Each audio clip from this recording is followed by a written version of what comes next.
मुझे वो विरोध की आपके पास कोई तस्वीर है तो दिखा दो। मैंने पहले भी मीडिया से कहा है, और विरोध तो मैं भारतीय जनता पार्टी का भी चुनाव में करता था। राजनीतिक तौर पे हम विरोधी थे, तब तक थे। आज हम साथी हैं, साथ मिलकर के सरकार चला रहे हैं गठबंधन में, और वो भी हमारे सहयोगी हैं। कल को आप ये कहोगे चौधरी रणजीत सिंह का आप विरोध करते थे, राजनीतिक तौर पे करता था, परंतु आज हम साथ हैं, इकट्ठे मिलकर के काम कर रहे हैं। सिंह जी, जैसे आपने कहा कि संयुक्त किसान मोर्चा के नेताओं की बात की, तो क्या लगता है, क्या इन नेताओं की अलग अलग गतिविधियों से एक पवित्र किसान आंदोलन को ठेस नहीं पहुंची? किसान आंदोलन की आड़ में ये राजनीतिक लोग रोटियां सेकने का काम कर रहे हैं। मैं टिकैत जी से ही पूछना चाहूँगा कि उत्तर प्रदेश में क्या राजनीतिक कार्यक्रम नहीं होते? वहाँ कोई टोल नहीं है? वहाँ जा कर के वो सरकार का विरोध क्यों नहीं करते?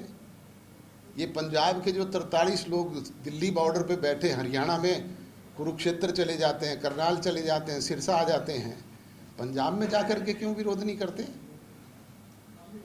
इन्होंने तो एक तरीका बना लिया। ये पीछे पीछे रह रही है। सभी साथियों से निवेदन है कि हर साथी केवल एक सवाल पूछे, संख्या ज्यादा है, समय का अभाव है, पूछिए। चलिए आप पूछिए अपना सवाल।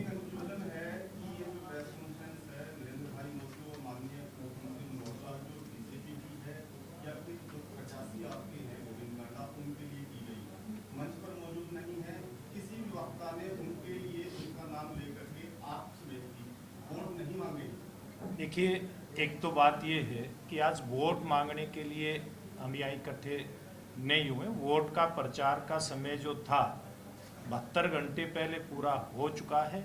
आज हम सब दोनों पार्टियों के गठबंधन के नेता चौधरी रणजीत सिंह जी और हमारे जिला के अध्यक्ष, हम सब लोग आपसे आखिरी समय में, जैसे चौधरी रणजीत सिंह जी ने भी अपनी बात में कहा, एक औपचारिक रूप से बातचीत जो मीडिया के साथ होती है वो करने के लिए आए हैं। इसलिए सब इकट्ठे होकर के, ये हमारा गठबंधन है और गठबंधन के नेता अब तक चुनाव में हम कैसे कैसे आगे बढ़े और क्या क्या घटनाक्रम हुए, किस प्रकार से हम लोगों ने काम किया और किस प्रकार से विरोधियों के दंभ को मिटाने के लिए, उसको अहंकार को ख़त्म करने के लिए, और जो उनके चाटुकार लोग जो कहते हैं जुबान का धनी, ये सारी बातें आपके सामने रखने के लिए हम लोग इकट्ठे हुए हैं।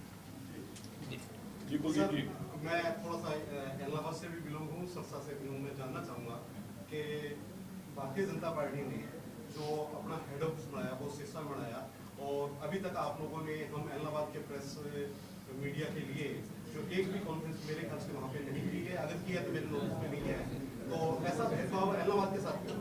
देखिए, कहीं कोई, बैठिए आप, ये कहीं कोई भेदभाव की बात नहीं है। इलाहाबाद से, ये आपका ही जिला केंद्र है, हम सब लोग आपके जिला केंद्र से आप सब लोगों की सुविधा अनुसार, क्योंकि ये जो विधानसभा क्षेत्र पड़ता है ये उधर भट्टू से लग जाता है, फतेहाबाद विधानसभा और फतेहाबाद जिले के भट्टू केंद्र से, और इधर रानिया जाकर के राजस्थान का पूरा बॉर्डर टच करता है। ये आप सब लोगों की सुविधा के लिए केवल हमने यहाँ पर प्रेस कॉन्फ्रेंस रखी, और बाकी हमारा कार्यालय वहाँ पर दोनों पार्टियों के नेता कार्यकर्ता बैठते हैं। आप सब लोग जानते हैं कि ये कार्यालय हमने पार्टी का कार्यालय, क्योंकि हमारा जो पुराना जिला कार्यालय वो छोटा था, पार्टी की गतिविधियाँ करने के लिए यहाँ हमने इसको स्थापित किया। और मुख्य चुनाव कार्यालय आप भी जानते हैं, आप इलाहाबाद से हैं, वहाँ इलाहाबाद के अंदर हमारा चला हुआ था, और बहुत अच्छे प्रकार से बीजेपी से और जेजेपी से सब लोग जो उस कार्यालय को संभाल रहे थे।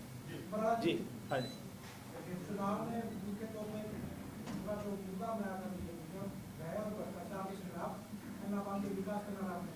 जी जी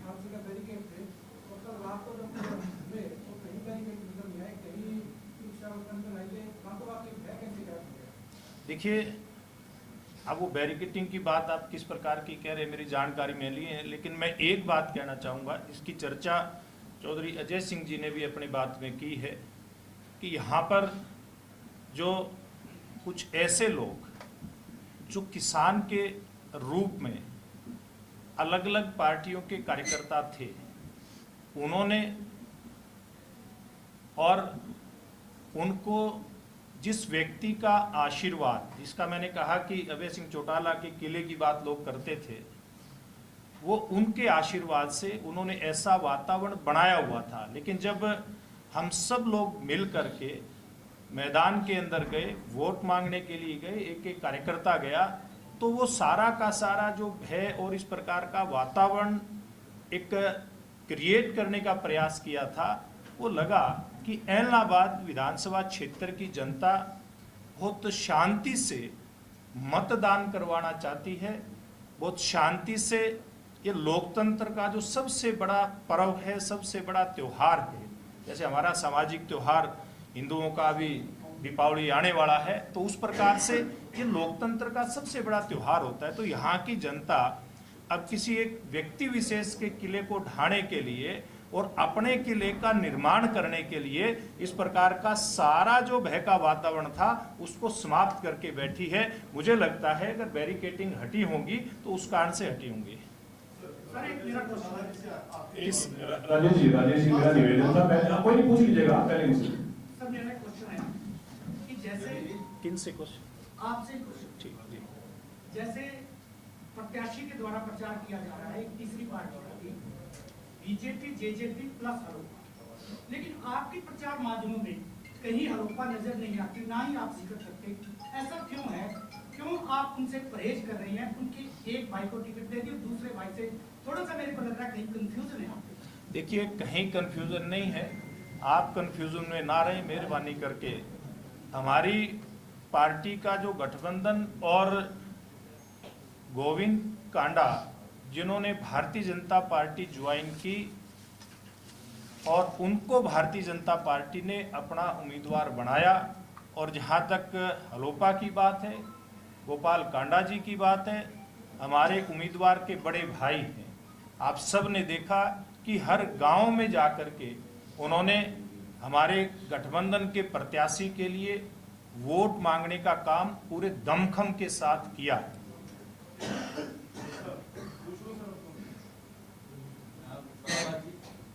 3 तारीख से आज 29 हो गई है, 26 दिन का चुनाव आप लोगों ने देखा, हमने भी देखा आपके साथ।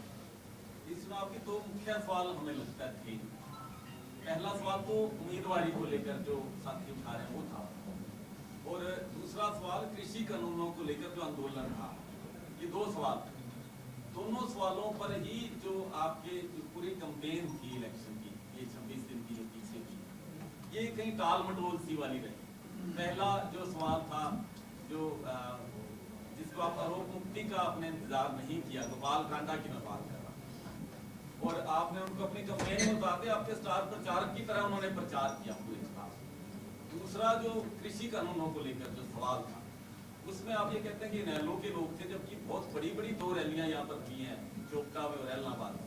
वो अगर सभी नहलों के लोग थे तो ये तो फिर बहुत बड़ी बात आपके लिए बड़ी मुसीबत हो सकती है। देखिए, जहाँ तक पहले सवाल के जवाब की बात है, गोपाल कांडा अपने भाई के लिए उन्होंने डट के प्रचार किया, उनकी जिम्मेवारी बनती है। और जहाँ तक कैंडिडेट की बात है, गोविंद कांडा के बारे में पूरा सिरसा जानता है कि किस प्रकार से एक समाज सेवी के नाते आज से नहीं सालों साल से वो जनता के बीच में है।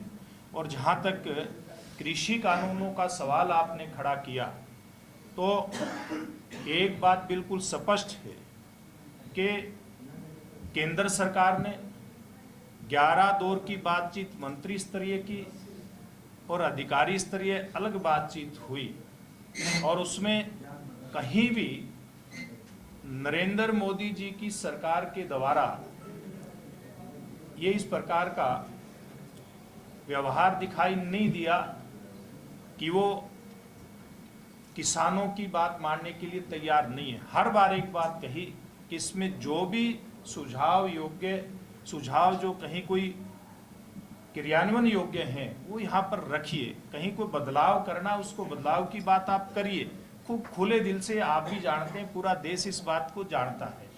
और अगली बात कि यहाँ पर चुनाव शुरू होने से पहले अब लगभग 11 महीने आंदोलन को हो चुके हैं। इस आंदोलन के उसी दौर में जब बातचीत चल रही थी, केंद्र सरकार ने भी ये कहा था कि हम इसको ड्रॉप करते हैं, इसको रोकते हैं, और 1.5 साल के लिए सुप्रीम कोर्ट ने भी इसके ऊपर स्टे लगाया। तो फिर ये सवाल ये उठता है, जब स्टे है किसी चीज के ऊपर, जब स्टे होता है तब आंदोलन का कोई औचित्य बनता नहीं है।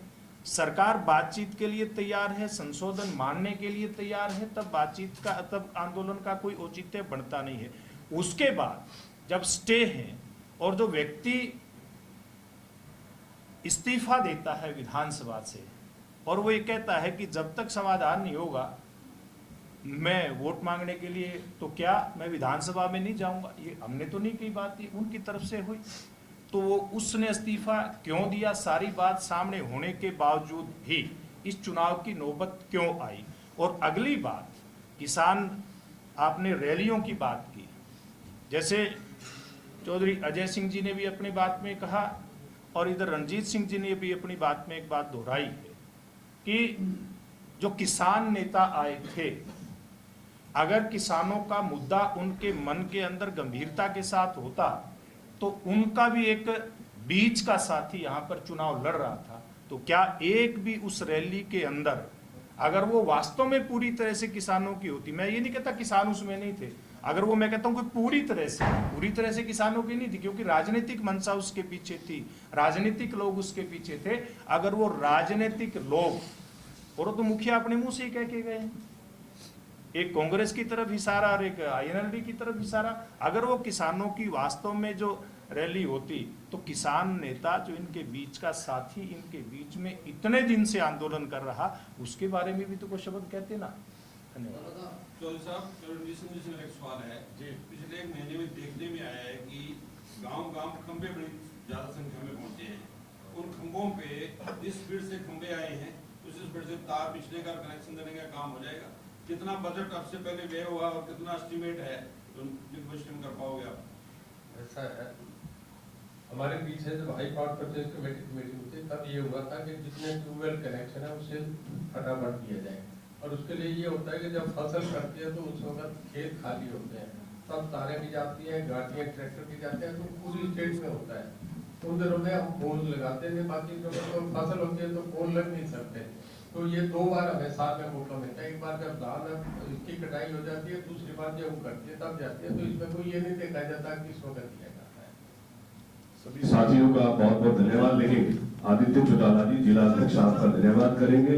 और आपको एक सवाल जो साहब आपसे, क्या ये चुनाव, इलाहाबाद का जो ये चुनाव है, क्या ये इस बात पर मोहर लगाएगा कि चौधरी देवीलाल का आखिर असली वारिस कौन है? देखिए, ये चुनाव वारिस उनके विरासत का चुनाव नहीं है, ये एक बाई इलेक्शन है। उत्तर प्रदेश में जो चुनाव है उससे कोई किसी की विरासत का चुनाव थोड़ी। बाई इलेक्शन के डिफरेंट रीजन होते हैं। बाई इलेक्शन आ गया था, उसका जो देवलाल की विरासत तो पूरे प्रदेश में है, उनकी विरासत तो पूरे हरियाणा में है, तो इसे एक बाई इलेक्शन से कौन लड़ा, फिर कौन घर का सारे परिवार के थोड़े लड़ते हैं। एक आदमी से विरासत का कोई ट्रांसफर थोड़ा ही जाता है। आप पत्रकार हैं, आपको भी तो सवाल पूछ के पूछना चाहिए। इसमें कई विरासत का क्वेश्चन है, ये तो भारतीय जनता पार्टी का और INLD का चुनाव है, तो सभी मंचासी नेतागण का मैं धन्यवाद करता हूँ, पत्रकार साथियों का भी, और निवेदन करता हूँ कि सभी भोजन